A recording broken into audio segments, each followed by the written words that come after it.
Hoy es la tercera conferencia de esta serie que son 7 días, ¿verdad? En lo que hemos llamado nuestra semana de énfasis espiritual. Y nos gozamos en el Señor de tener al pastor Salvador de Lutri con nosotros, ¿no es cierto?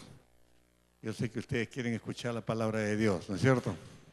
Vamos a invitarle ahora mismo para que venga y nos ministre. Pastor, adelante, por favor.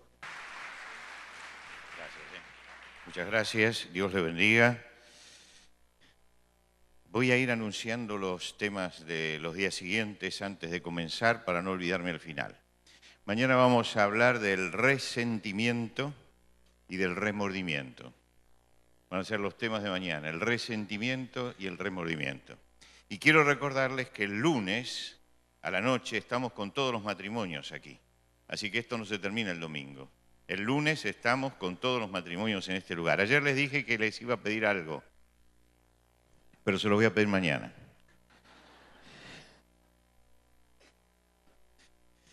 Vamos a hablar hoy acerca de la depresión y el desaliento. Pero antes de comenzar, quiero hacer una aclaración. Hay depresiones que son depresiones endógenas. Estas depresiones endógenas se deben a problemas biológicos. Es una enfermedad. Si la depresión es endógena, tiene que atenderla un médico, porque estamos ante una enfermedad. Quiere decir que no voy a hablar de esos problemas que son problemas médicos. El Señor Jesucristo dijo que los sanos no necesitan médicos, sino los enfermos. Y damos gracias a Dios porque dentro de la medicina hay una línea que es la psiquiatría, que de ninguna manera hay que demonizarla como hacen algunos, porque hay problemas de depresión que no son curables sino a través de la medicina. Es decir, que yo no voy a hablar para aquellos que tienen una depresión endógena, que necesitan justamente que el médico actúe allí porque es un problema biológico. Y entonces, el Dios de toda misericordia nos ha dado su palabra para cuando los problemas son espirituales como este, pero también nos ha dado la medicina para solucionar los problemas que son médicos. Hecha esta aclaración, entonces entramos a hablar, sí, acerca de la depresión y el desaliento. Los voy a invitar a que leamos en el Salmo 77, Salmo 77. El Salmo 77.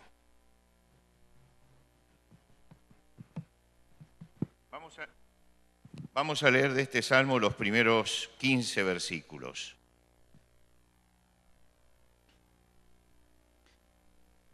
Dice así la palabra de Dios. Con mi voz clamé a Dios clamé y Él me escuchará. Al Señor busqué en el día de mi angustia. Alzaba Él mis manos de noche sin descanso. Mi alma rehusaba consuelo. Me acordaba de Dios y me conmovía. Me quejaba y desmayaba mi espíritu. No me dejabas pegar los ojos. Estaba yo quebrantado y no hablaba. Consideraba los días desde el principio, los años de los siglos. Me acordaba de mis cánticos de noche. Meditaba en mi corazón y mi espíritu inquiría. ¿Desechará el Señor para siempre y no volverá más a hacernos propicio? ¿Ha cesado para siempre su misericordia? ¿Se ha acabado perpetuamente su promesa? ¿Ha olvidado Dios el tener misericordia? ¿Ha encerrado con ira sus piedades? Dije, enfermedad mía es esta. Traeré a la memoria los años de la diestra del Altísimo. Me acordaré de las obras de Jehová. Sí, haré yo memoria de tus maravillas antiguas. Meditaré en todas tus obras y hablaré de tus hechos. Oh Dios, santo es tu camino. Que Dios es grande como nuestro Dios. Tú eres el Dios que hace maravillas. Hiciste notorio en los pueblos tu poder y con tu brazo redimiste a tu pueblo y a los hijos de Jacob y José. Hasta aquí nada más en la lectura de la palabra de Dios en esta noche. Hace unos meses un episodio interesante conmovió a la ciudad de Buenos Aires, trágico pero interesante. Una mujer, 33 años, abogada, sin ningún problema económico, elegantemente vestida, ingresó a uno de los hoteles del centro de la ciudad que tiene un restaurante en la terraza, en la parte superior. Esta mujer se sentó, desayunó, el hotel tiene 23 pisos, y cuando terminó de desayunar se acercó a la baranda y se arrojó al vacío. El episodio tomó estado público porque cayó sobre un taxi que estaba allí parado. El taxista alcanzó a salir porque si no hubiera muerto aplastado por la velocidad que traía el cuerpo, y bueno, a los pocos momentos la mujer murió. Quedó la incógnita, ¿qué le pasaba a esta mujer? No tenía problemas económicos, no tenía problemas sentimentales, tenía una carrera, tenía una profesión, y era algo como inexplicable que esta mujer se hubiera suicidado. Y la única explicación finalmente que se dio es que había caído en el desánimo, que estaba deprimida, que estaba desesperanzada y que tomó una actitud final para su vida, justamente en relación a todo este panorama negro que ella misma se había pintado. Tengo un amigo con el que tomamos café todas las semanas. Nos sentamos a tomar café y conversar sobre las cosas que están pasando. Tuvimos que suspender, hablar de los temas de la realidad nacional nuestra, porque hablaba, se enardecía y terminaba con una depresión tremenda. Así que un día le dije, si nos reunimos para conversar, conversemos de otra cosa, pero no conversemos de esto, porque veo que usted analiza, compara, sufre y se deprime, que no puede superar en ese momento el desánimo de la situación que vive. Hay muchos motivos para desanimarse y hay muchos motivos para deprimirse. La pérdida del trabajo, por ejemplo, es hoy en América Latina uno de los motivos. La enfermedad de un familiar, la situación económica, personal, la situación social que se está viviendo. Y por eso me detengo para hablar en este salmo que es el Salmo de Asaf. Si usted leyó al principio hay una nota que dice Salmo de Asaf. ¿Quién escribió este salmo? ¿Quién es este Asaf que aparece ahí? Asaf era un hombre dedicado al servicio de Dios. Era alguien a quien el rey David había colocado en la reorganización del culto en Israel para que dirigiera toda la alabanza. Cuando entró por primera vez el arca de Dios a Jerusalén, en ese día de fiesta donde se establecieron en la gran capital, Asaf fue el encargado de dirigir la alabanza de todo el pueblo. Era un hombre capaz para hacerlo y era un hombre que dejó 12 salmos escritos que llevan como título Salmo de Asaf. Y esos salmos son muy interesantes porque Asaf hace poesía con profundo contenido espiritual. Es decir, el poema trae en sí mismo un planteo espiritual y una respuesta. Y uno puede conocer el alma de este hombre y lo que pasaba en el alma de este hombre, porque está hablando de su experiencia, pero en todos los salmos donde él plantea una problemática, inmediatamente dice cómo salió de esta problemática. Así tenemos, por ejemplo, el Salmo 73 y tenemos también este Salmo 77. Este Salmo 77, Asaf nos habla de la depresión, de que está en un estado de desaliento, de desánimo, de depresión. Y no se avergüenza que un hombre de fe que esté en el ministerio esté pasando justamente un momento de melancolía, un momento difícil. Asaf está deprimido y nos cuenta su depresión. Es decir, no es uno de esos triunfalistas de la fe a los que estamos tan acostumbrados a veces dentro de la literatura barata evangélica que circula por allí, donde parecería que un cristiano nunca entra en crisis, nunca entra en un estado de desaliento, nunca entra en depresión, nunca entra en angustia, Y bueno, lógicamente que hay muchos que dicen que practican la fe cristiana y entran en un estado de alienación tal que viven ajenos a la realidad. Y cuando se vive ajeno a la realidad, no es extraño que se crea que todas estas cosas se superan fácilmente. La fe no es una alienación. La fe es vivir la realidad, y es vivir la realidad de la vida. La fe no tiene que sacarnos de la realidad. La fe tiene que darnos lucidez para entender mejor la realidad. La fe tiene que iluminar la realidad en la que vivimos. Y cuando la fe llega a nuestro corazón y miramos nuestra realidad, indudablemente resentimos el impacto de la realidad. Y muchas veces no podemos estar siempre en una actitud de jolgorio permanente espiritual. Jesús, cuando se acercó a la ciudad de Jerusalén, viendo la ciudad, lloró sobre ella.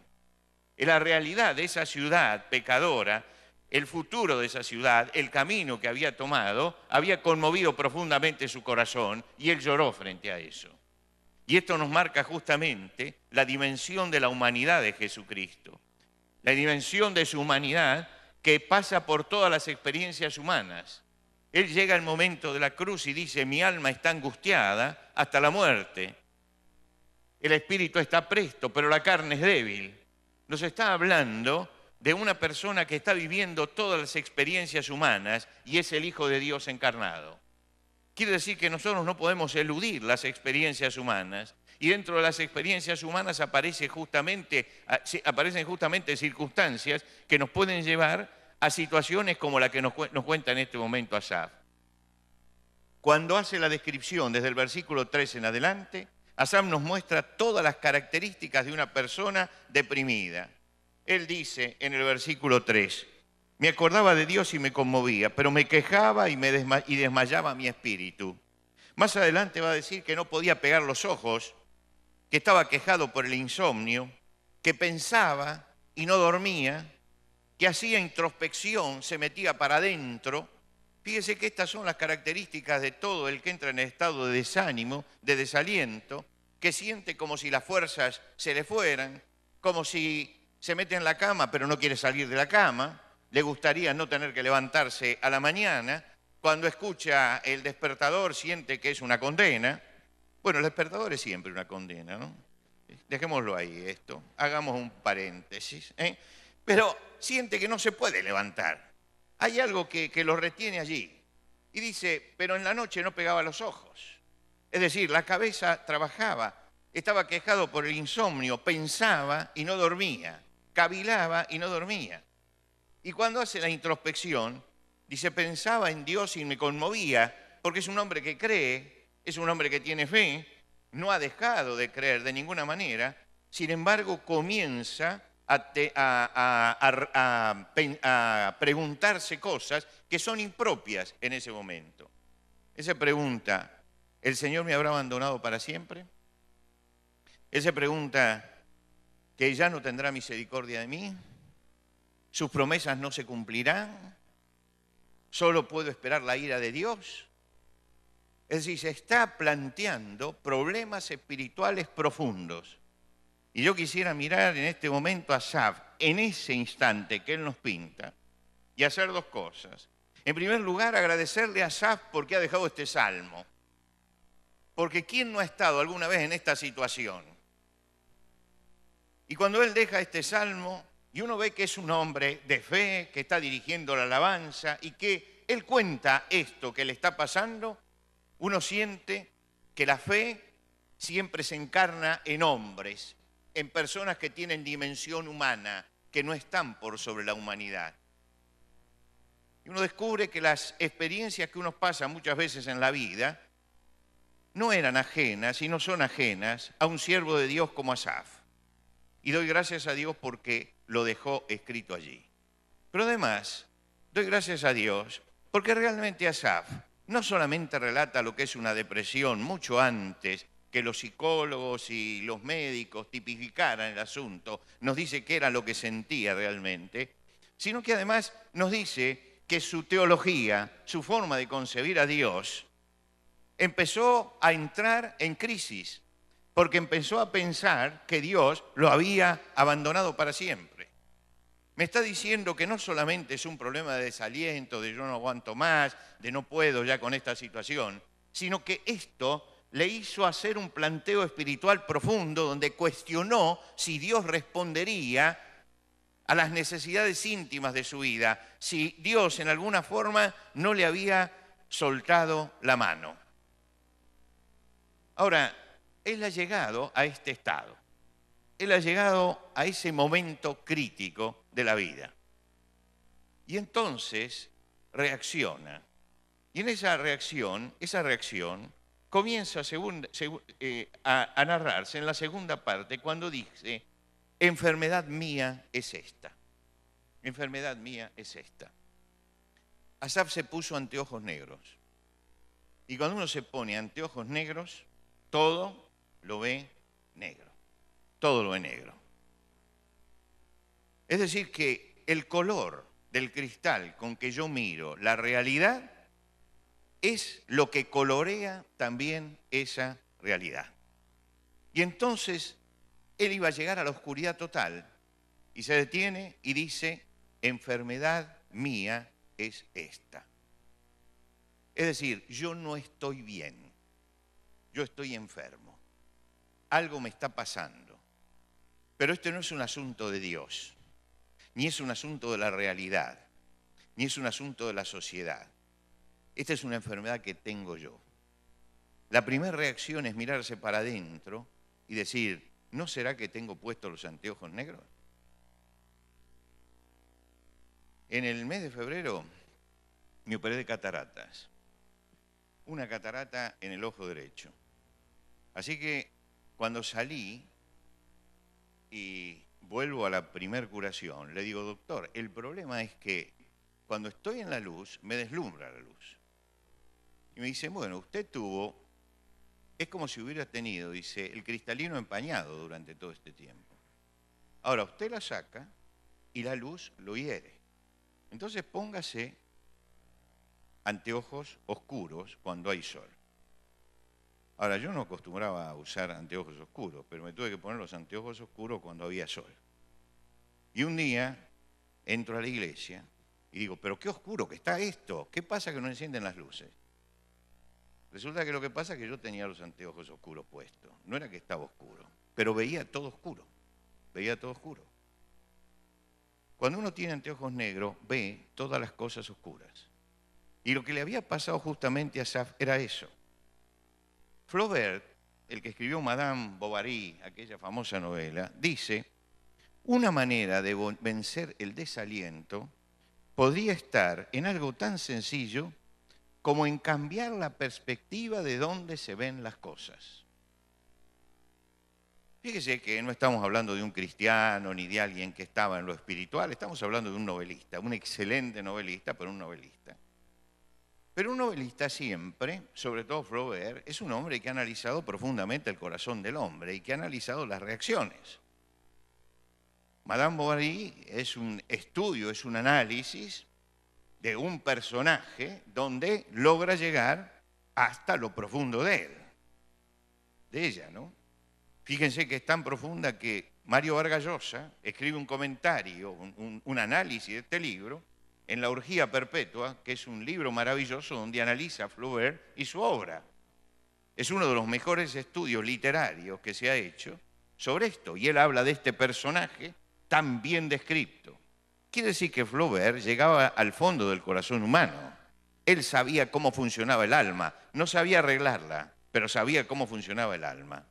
Y él está diciendo, yo creo que el desaliento, la frase de él es, una manera de vencer el desaliento podría estar en algo tan sencillo como en cambiar la perspectiva de cómo se ven las cosas. Asaf se da cuenta que el camino que tomó es un camino enfermizo y que las consecuencias, y que es consecuencia de una enfermedad que está sufriendo su alma, que en ese momento él está enfocando mal. ¿Cuál es la enfermedad? ¿Cuál es la enfermedad que tiene Asaf? Él va a marcar algunas cosas que son las características de su enfermedad. En primer lugar, Asaf se dejó llevar por la autocompasión. Se dejó llevar por la autocompasión. ¿Qué es la autocompasión? Es mirarse a sí mismo y tener lástima de sí mismo. Esto es estar enfermo, es estar enfermo.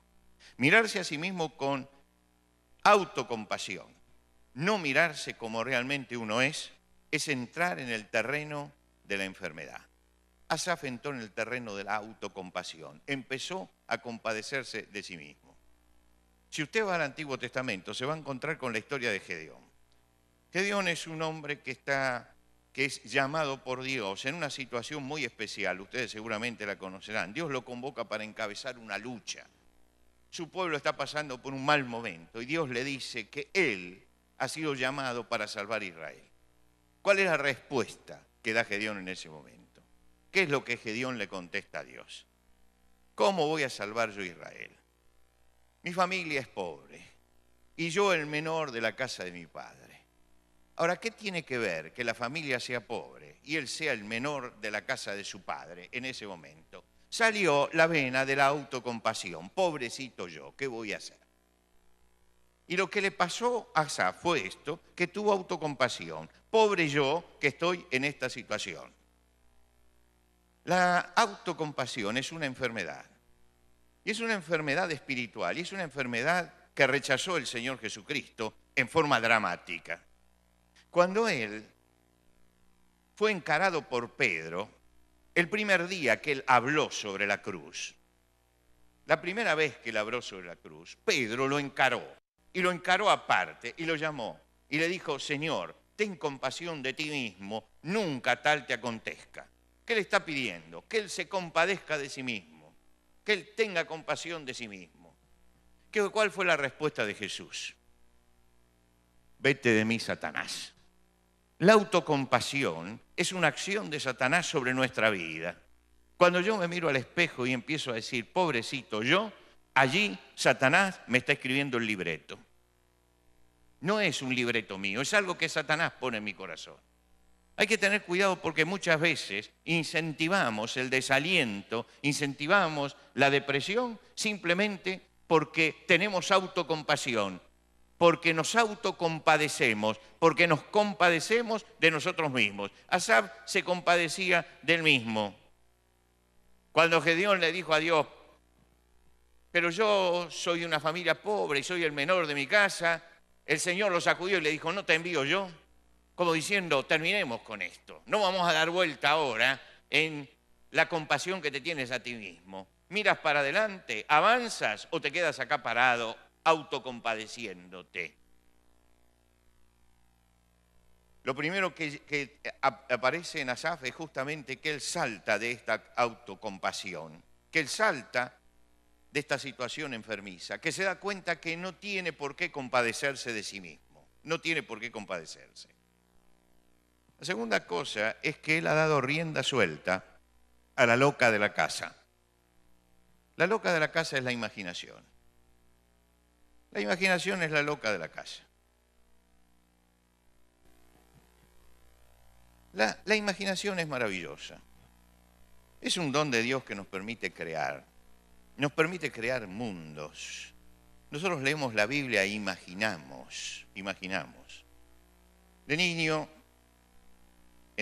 no había llegado la televisión todavía a Buenos Aires. Los jóvenes estarán pensando que soy algo así como un dinosaurio, pero hubo un momento en el mundo en que no había televisión.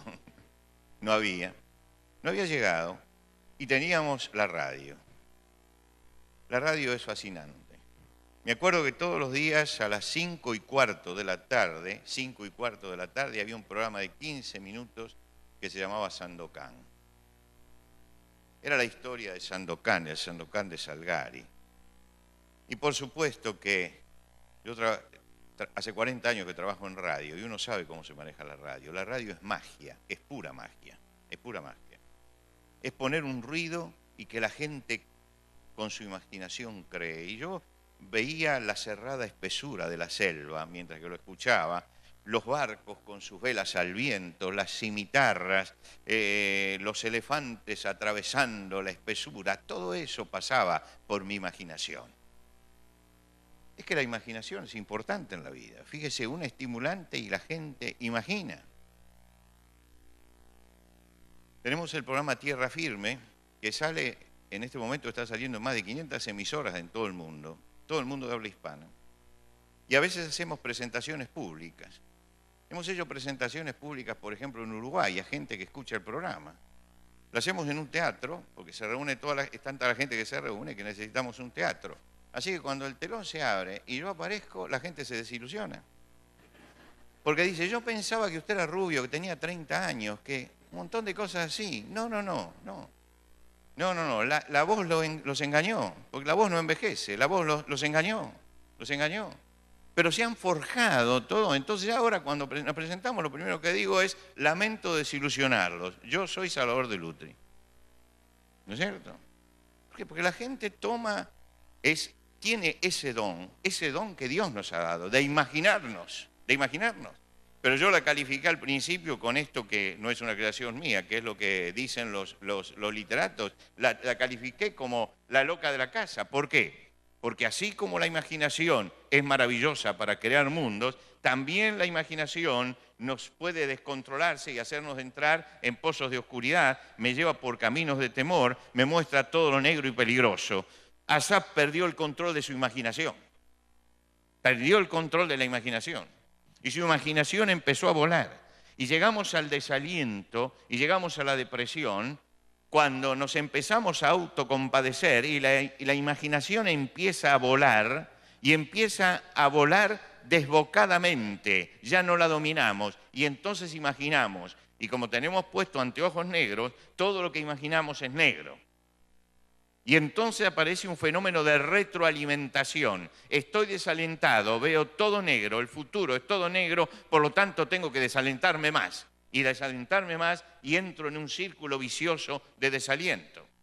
Y esto es muy típico del latino, muy típica, esta forma de pensar y de vivir es muy típica nuestra. El latino tiene una propensión especial a todo esto y sobre todo a descontrolar la imaginación hasta transformarla en enfermiza. Es indudable que el latino tiene una imaginación superlativa.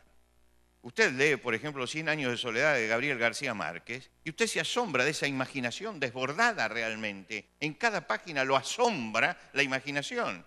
Y cuando usted termina el libro dice esto solamente se podía haber escrito en América Latina. En ningún otro lado. Porque tenemos una imaginación desbordante. Y por eso hacemos los grandes desastres que hacemos, también los latinoamericanos, como la guerra de las Malvinas y todas esas cosas. Porque tenemos una imaginación desbordante, pero no la controlamos. No la controlamos. Y esto es lo que le pasaba a Asaf. Se descontrolaba totalmente. Y entonces todo eso lo lleva a conjeturar sin fundamento. Conjetura sin fundamento. Asaf es un hombre que tiene que conocer a Dios porque ¿dónde está parado? Está parado en el lugar de la alabanza, está parado en el lugar donde tiene que llevar al pueblo a la adoración. Es el que escribe salmos. Pero comienza a conjeturar. Y las conjeturas son tremendas. Porque él empieza a conjeturar, ¿desechará el Señor para siempre? ¿No volverá más a hacernos propicio? ¿Ha cesado para siempre su misericordia? ¿Se han acabado perpetuamente sus promesas? Un hombre que conoce a Dios, que conoce verdaderamente a Dios, ¿puede hacerse esta pregunta? Tiene que estar en un estado de crisis para hacerla. Y tiene que apartarse de lo que sabe para crear una teología totalmente diferente. La Torá. Él conocía la Torá, los primeros 5 libros de la Biblia. Esa era su herramienta de todos los días. En aquel tiempo, el Pentateuco, los 5 primeros libros de la Biblia, eran la herramienta de aquel que manejaba la alabanza. Dice el libro de Deuteronomio: conoce pues que Jehová tu Dios es Dios, Dios fiel, que guarda el pacto y la misericordia a los que le aman y guarda sus mandamientos hasta 1000 generaciones. Fíjese, solamente con leer eso, con recordar eso, él no hubiera hecho la mitad de las preguntas que hizo. ¿Por qué se hace todas estas preguntas? Porque se está inventando una teología especial, una teología para él, la teología abandónica. La teología de Dios me ha dejado, Dios me ha desamparado, Dios ya no me tiene de la mano. Él ha tomado elementos subjetivos y armó su teología, no los elementos objetivos. Para armar una teología, para saber lo que Dios quiere de mí, yo tengo que ir objetivamente a la palabra de Dios. Allí está escrito. Pero cuando yo voy a la subjetividad, lo que yo me imagino que Dios quiere, ahí invento entonces una personalidad de Dios que se corresponde con el estado emocional en que yo estoy. Y como él está en un estado de depresión, se está imaginando un Dios que lo abandonó, un Dios que lo dejó, un Dios que lo desechó, un Dios que no quiere bendecir su vida, un Dios que está mirando para otro lado, y eso no tiene nada que ver con el Dios de la Biblia. Es el Dios de la imaginación de Asaf. Ahora, está hablando un siervo de Dios, y me está contando que a él le pasó eso. Qué importante que es. Él está admitiendo que uno puede tener estos momentos, que la mente puede desviarse hacia estos extremos. Y él llega a ver su propia debilidad en medio de todo esto. Y esto yo lo he visto muchas veces. Pastor, siento que el Señor me abandonó. ¿O no habré cometido el pecado imperdonable? Son preguntas que se escuchan. Han olvidado y han borrado de su mente aquello que dice el Señor: no te dejaré ni te desampararé. ¿Se olvidará la mujer de lo que dio a luz? Aunque ella se olvide, yo nunca me olvidaré de ti. Son promesas, esto es lo que dice la palabra de Dios. Pero la persona que viene y pregunta: siento que el Señor me ha abandonado, pastor, no habré cometido el pecado imperdonable, está inventándose una teología, está inventándose algo para vivir dentro de eso. Y eso lo inventa desde su depresión, lo inventa desde su desaliento, está creando algo. No es lo que Dios dice. Simplemente con reflexionar sobre lo que sabe de la Biblia, sobre lo que ha aprendido de la Biblia, no diría esas barbaridades.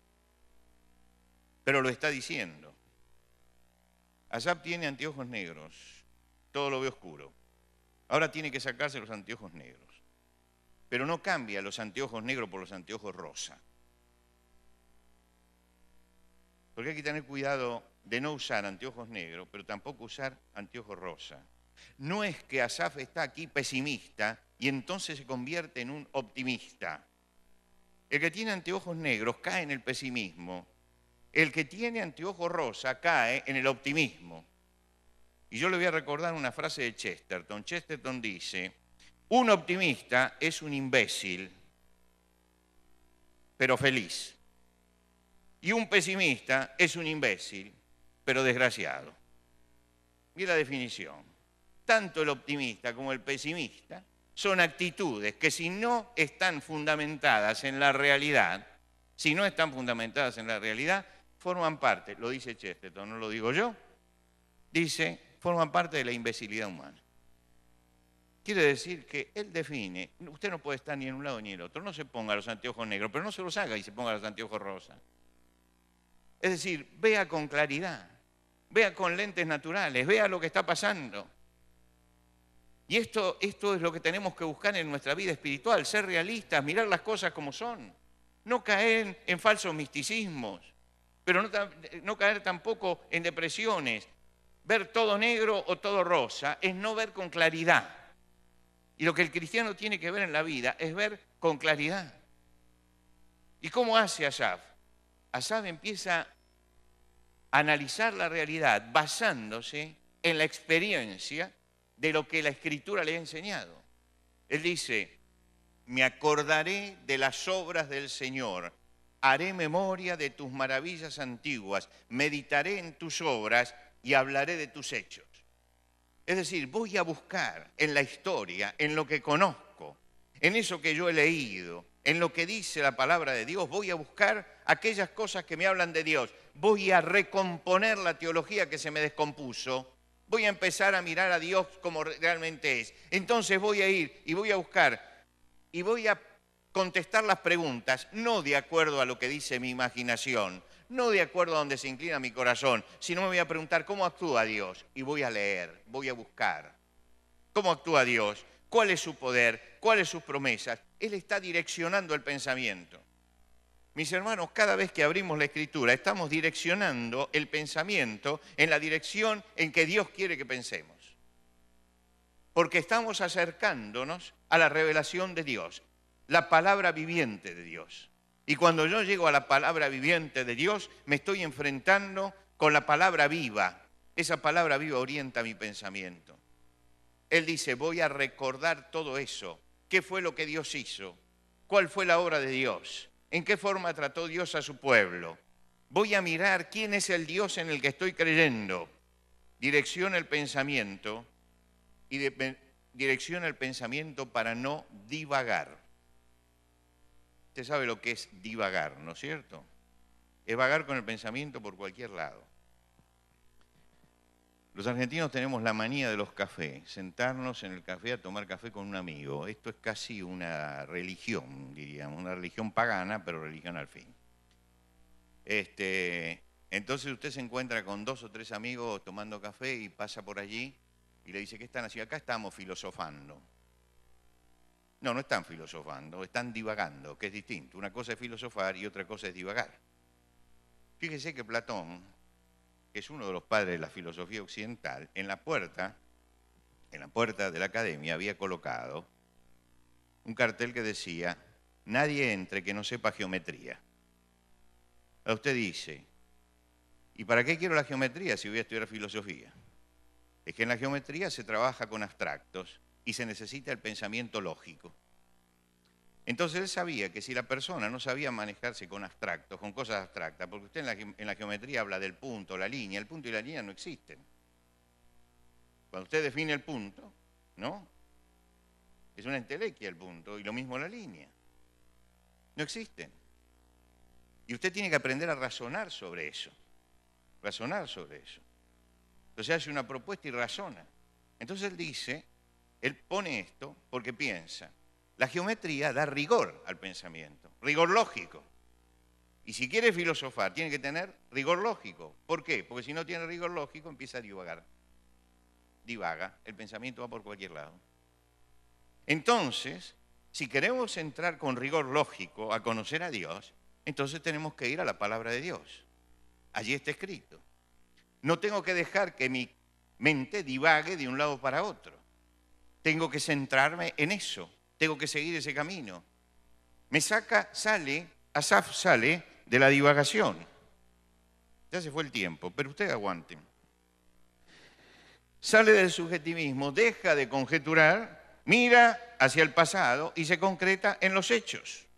Y comienza a ver las maravillas de Dios, comienza a ver el amor de Dios, comienza a ver la fidelidad de Dios. Lo que vemos cuando leemos la palabra de Dios, ¿qué empezamos a ver? El amor de Dios. Vemos la fidelidad de Dios, la misericordia de Dios, la bondad de Dios, la compasión de Dios, que como el Padre se compadece de los hijos, así se compadece el Señor de los que le temen, porque Él conoce nuestra condición, sabe que somos polvo. Es decir, Dios no se engaña con respecto a lo que yo soy. Yo me puedo engañar con respecto a lo que yo soy. Mi esposa se puede engañar con respecto a lo que yo soy, aunque no se engaña, ¿eh? Le aseguro que no. Ustedes se pueden engañar, pero Dios no se va a engañar nunca. Dios no se va a engañar nunca. ¿Por qué? Porque Él sabe que somos polvo. Es decir, sabe que el hombre está hecho del polvo de la tierra, que está hecho de algo que viene de abajo. Entonces yo puedo hablar de tener mucho vuelo místico, ¿no? Pero Dios dice, no, pero siempre es un hombre de carne y hueso, y eso es polvo. Él sabe quiénes somos, sabe quiénes somos. Es decir, cuando yo me acerco a Dios, Él sabe perfectamente qué es lo que me pasa a mí. Y todo cambia en la vida de Asaf. Y todo cambia en ese momento en que casi sin darse cuenta, ha hecho la transición. Es decir, ha salido del pozo de la desesperanza, del desaliento, del desánimo, de la depresión, y ha pasado al otro lado. Y lo ha hecho simplemente con una mirada profunda, sincera, directamente hacia Dios. Este salmo lo que enseña es que hay muchas cosas que pueden desalentarnos, pero que no hay motivo para estar desalentado. Parece una paradoja, pero no es una paradoja, piénselo. Este salmo lo que nos enseña es que podemos desalentarnos, pero que no hay motivo para que estemos desalentados. Si analizamos las cosas correctamente, no hay motivo para que a un cristiano esté desalentado, porque nosotros tenemos un recurso que es el recurso de la fe. El asunto es poder ver la presencia de Dios y conocer qué encierra el corazón de Dios. Y esa es la labor nuestra, llegar a percibir la presencia de Dios y conocer lo que encierra el corazón de Dios. Alguien dijo sabiamente, lamento no poder mencionar quién fue, dijo, Dios decide lo que vamos a pasar, pero nosotros decidimos cómo lo vamos a pasar. ¿Se da cuenta? Dios decide lo que vamos a pasar, Él plantea la circunstancia, pero yo decido cómo lo voy a pasar. Es decir, yo elijo el estilo en que voy a usar para atravesar ese momento. Cuando el salmista dice, aunque ande en valle de sombra de muerte, no temeré mal alguno porque tú estarás conmigo, está eligiendo algo él. Ahora, Dios lo va a meter en el valle de sombra de muerte y él elige tomarse de la mano de Dios. Esta es la elección. Y no va a temer mal alguno porque tu vara y tu cayado me infundirán aliento. Esto es la elección personal. Ahora, yo veo a cristianos realmente que entran en el valle de sombra de muerte porque todos tenemos que atravesar un valle de sombra de muerte, donde la muerte aparece como una sombra allí, y se toman de la mano de Dios y lo atraviesan. Y veo otros que están desesperados y se ponen a llorar y se meten para adentro. Pues la circunstancia la puso Dios y tú eliges cómo la vas a atravesar. Asaf se da cuenta que él tiene que atravesar la circunstancia tomado de la mano de Dios y que Dios es poderoso y que Dios es misericordioso y que Dios es amor. Y cuando piensa en todas estas cosas, bueno, puede ser que todas las circunstancias nos desalienten, pero hay motivos para permanecer en el aliento, en lo positivo en la vida, para desechar el desaliento. Cada uno elige su camino emocional, cada uno lo elige. Y frente a las dificultades, cada uno lo elige y sabe cómo darle lugar a la fe. En el fondo de nuestra casa hay un jardín grande con un árbol, un alcanfor, que lo plantaron nuestros hijos y que hoy tiene un tronco que 4 personas no lo pueden abrazar. Lo plantamos cuando nuestros hijos, lo plantó Celia cuando nuestros hijos eran chiquitos, muy chiquitos. Es uno de los pocos lugares ahí en la ciudad donde llegan pájaros de todo tipo. Y es un jardín no muy grande, es pequeño, pero allí están. Y entre otras cosas, llegan picaflores. Todos los días a las 10 de la mañana, frente a mi oficina, cruza un picaflor, es como si tuviera el horario puesto, ¿eh? Cruza el picaflor allí, liba y se va. A las 10 de la mañana yo suspendo, miro y está siempre él dando vueltas por allí. Un día un picaflor se equivocó y se metió dentro de la casa. Ahora la casa tiene un techo muy alto con vigas de madera y a la altura normal están las ventanas. Él entró por la ventana y subió. Y nosotros decíamos, acá se va a morir, acá tiene problemas, hay que hacerlo salir. Y entonces buscábamos la forma de hacerlo salir, pero cada vez que nos acercábamos, él volaba cada vez más alto, se iba arriba. Y notábamos que iba perdiendo fuerzas, perdía realmente fuerzas, que iba a caer exhausto o muerto, pero estaba haciendo eso. Ahora fíjese, él estaba en una situación difícil. Nosotros buscábamos el bien de él, pero él no se daba cuenta que buscábamos el bien. Y él nos miraba como agresores. Y yo cuando vi eso, digo, bueno, eso a veces es lo que nos pasa con Dios. Nos metemos en una situación que es difícil. A veces Dios nos abrió la puerta para que entráramos a esa situación difícil. Y después Dios está tratando de ayudarnos a salir y nosotros nos alejamos de Él en vez de acercarnos. Y Dios busca el camino. Dios busca el camino para que nos reencontremos con Él, porque Dios lo estaba buscando a Asaf. Y en ese momento lo toca en una forma como para que reaccione, lo golpea como para que reaccione. Y recuerdo que llamamos a nuestro hijo que estaba trabajando, el veterinario, y nos dijo, bueno, pongan algo rojo porque van hacia el rojo y pónganle líquido con azúcar, van a ver cómo se recupera inmediatamente. Y lo poníamos y Celia se escondía y el picaflor no salía. Y cuando Celia volvía a aparecer, se iba nuevamente para arriba. Y llama a Celia, a nuestro nieto, y dice, abuela, la silla con el coso rojo, ponela al lado de la ventana. La puso al lado de la ventana y se fue.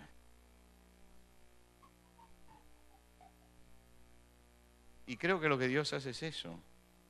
Dios está allí, en medio de la prueba, en medio de la necesidad. Está cuando estamos volando allí sin rumbo y creemos que todo es negro y que no vamos a poder salir. Y nosotros nos alejamos y empezamos a construir un Dios a nuestra medida. Es el Dios que me abandonó, es el Dios que quiere mi mal, es ese Dios que está ahí abajo y no me deja salir por la ventana. Y resulta que Dios está allí para ayudarme a salir. Y es en la presencia de ese Dios siempre presente, de ese Dios siempre activo, en que yo encuentro realmente la salida. Llega el momento de la angustia. Y en el momento de la angustia revoloteamos, tropezamos, nos deprimimos, hasta que entendemos, como dice Asaf,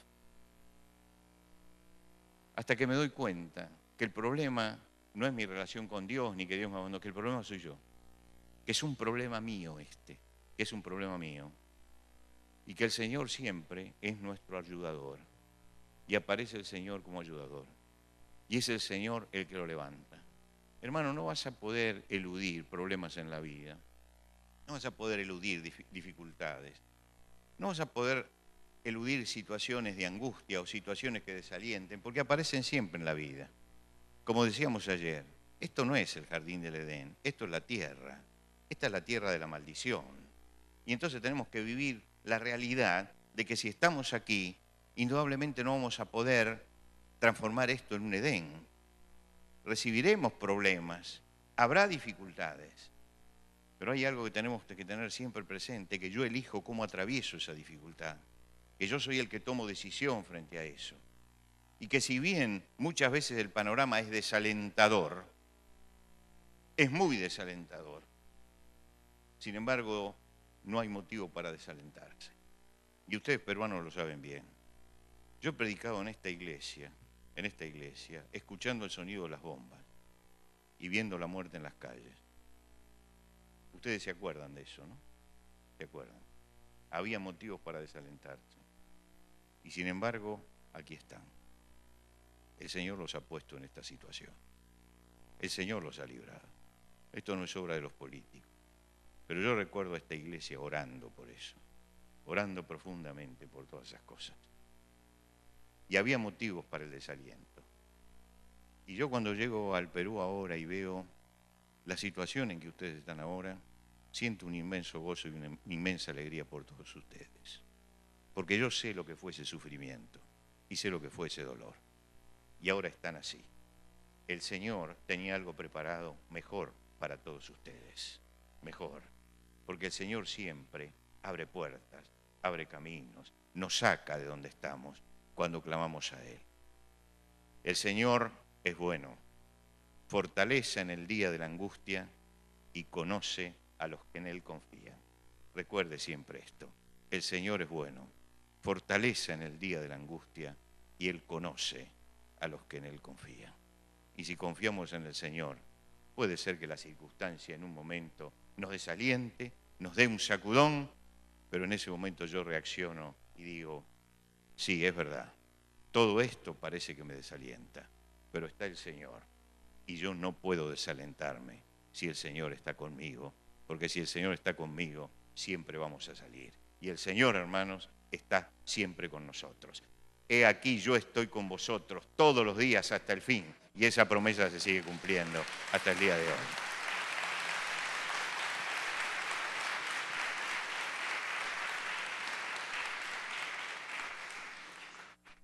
Mis hermanos, estamos mirando la grandeza de un Dios que está siempre con nosotros en toda oportunidad, en todo momento. Pongamos nuestros ojos en claridad. El Señor está con nosotros. Y esto es lo que tenemos que repetir todos los días de nuestra vida, que Él siempre está con nosotros y nos está acompañando. Agradezcamos profundamente de corazón a Dios por esta fidelidad, porque aunque nosotros seamos infieles, Él siempre permanece fiel. La fidelidad tremenda de Dios nos garantiza que hay salida para la depresión, para el desaliento, para el desánimo, sea cual sea la situación que estemos atravesando, porque el Señor siempre va a estar con nosotros. Nos ponemos de pie.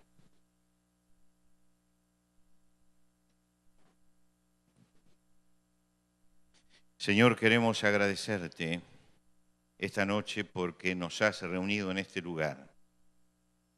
Queremos darte las gracias por la fidelidad tuya, esa fidelidad inquebrantable, esas promesas tuyas que no se quiebran, que tienen un vigor, que tienen una solidez que nunca llegaremos a entender. Y ese amor tuyo que nos persigue cada día y nos alcanza cada día. Y queremos agradecerte, Señor, y alabarte y adorarte por tu fidelidad, porque tu fidelidad es grande, porque tu fidelidad es incomparable, por tu amor, porque tú nos amas, más allá de lo que nosotros podemos comprender. Un amor que es amor eterno, porque con amor eterno te he amado. Y te agradecemos, Señor, porque tú eres la presencia que está siempre a nuestro lado, la presencia que nos acompaña. Tu presencia va siempre con nosotros y en ti, Señor, tenemos descanso. Y por eso, Señor, te agradecemos esta noche y te alabamos.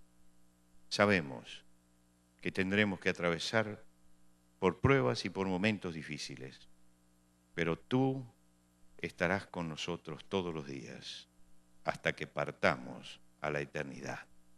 Y allí estaremos para siempre con el Señor. Estamos orando todos en nuestros lugares. Tal vez hay alguna persona aquí que necesita acercarse al Señor esta noche, que necesita abrir su corazón, que necesita poner su vida en las manos del Señor, que necesita descargar su alma en el Señor, en aquel que dijo: vengan a mí todos los que están trabajados y cargados y yo los haré descansar, que necesita ese descanso que viene del Señor y que nunca ha tomado una decisión de decir: Señor, quiero poner mi vida en tus manos, quiero que tú tomes mi vida y quiero vivir en la dependencia tuya. Quiero vivir sabiendo que tú estás conmigo todos los días hasta el fin. A lo mejor hay alguien que está pasando por un momento de desaliento, por un momento de depresión, por un momento de angustia. Y yo quiero invitarle a que esta noche se acerque a Jesucristo, descargue su alma delante de Él, confiese cuáles son las cosas que lo agobian, confiese cuáles son sus culpas, cuáles son sus pecados, cuáles son sus anhelos. Ponga toda su carga en el Señor. Y el Señor va a tomar su vida en las manos de Él y va a actuar en su vida. Porque cuando uno busca al Señor, el Señor siempre responde. Él está siempre esperando que le busquemos. Muchas veces nosotros seguimos caminos rituales, litúrgicos, religiosos, pero no nos acercamos con sinceridad y con corazón abierto al Señor.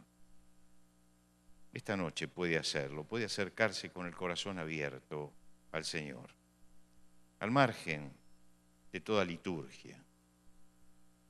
Y puede decirle, Señor, cuánto necesito que tú limpies mi corazón, limpies mi mente, limpies mi vida.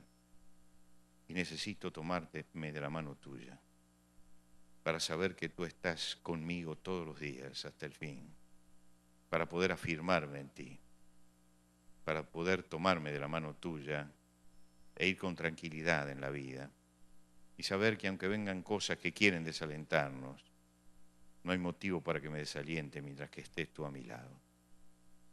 El Señor nos está buscando esta noche y yo quiero orar pidiendo al Señor que bendiga a las personas que de todo corazón están esta noche diciendo, yo quiero tomarme del Señor, quiero poner mi vida en sus manos, quiero llevarle a Él todas mis cargas, quiero empezar de nuevo con el Señor Jesucristo. Les voy a pedir que allí donde están, levanten su mano para que yo sepa por quién estoy orando, porque quiero orar sabiendo por quién estoy orando. Si usted necesita a Cristo, levante allí la mano, yo voy a saber por quién ora. Dios le bendiga allí atrás. Dios le bendiga.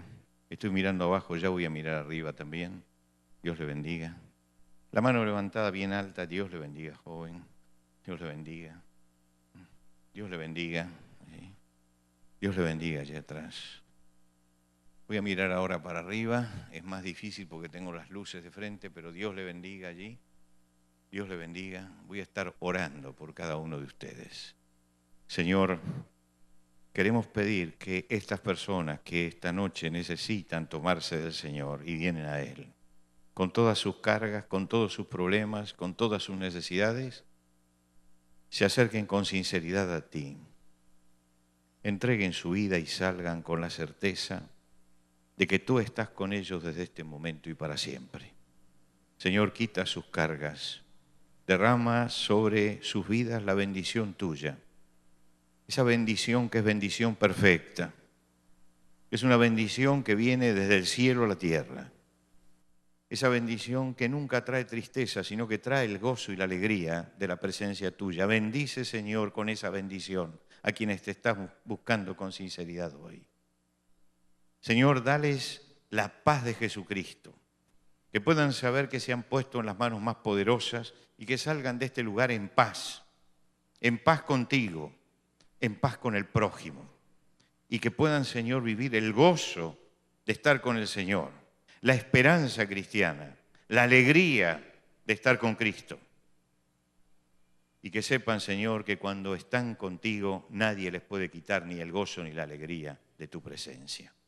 Señor, bendícelos a ellos y bendice también a sus familias para que todos puedan gozar de la paz y de la esperanza y del gozo y de la alegría que hay en Cristo Jesús. Todos juntos como pueblo alabamos tu nombre. Recibe nuestra adoración en el nombre de Cristo Jesús. Amén.